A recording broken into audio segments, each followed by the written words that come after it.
नांदेड जिल्हा विद्यार्थी कृती समितीच्या वतीने सर्व समविचारी संघटनांच्या वतीने जो देशातील सर्वात मोठा शिक्षण क्षेत्राला काळीमा फासणारा लांछनास्पद प्रकार वैद्यकीय पूर्व परीक्षा जी नीट याच्यामध्ये खूप मोठ्या प्रमाणावर गैरव्यवहार झाला आणि याची पाळंमुळं नांदेडातून सुरू झाली। आज घडीला 5 राज्यात याचे लोन पसरले आहे।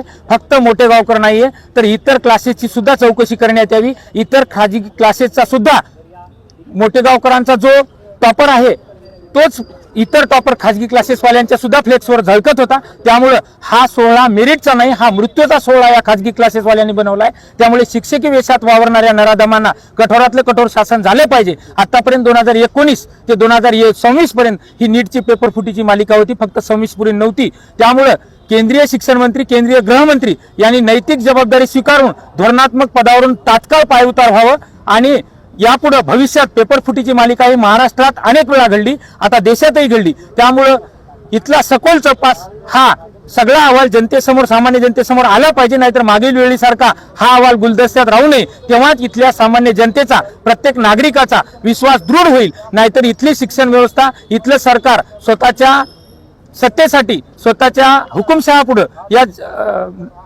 सामान्य जनतेवर खूप मोठा अन्याय करत आहेत, हा अर्थ स्पष्ट होईल। आणि दुसरी बाब, सगळ्यात महत्त्वपूर्ण बाब ही की या जर सर्व गुन्हेगारांना यांची चौकशी आणती, गुन्हा सिद्ध होऊ नये, यांना जर पाठीशी घातलं तर सरकार समर्थक, सरकार पुरस्कृत हे गुन्हेगार आहेत हे सिद्ध होईल।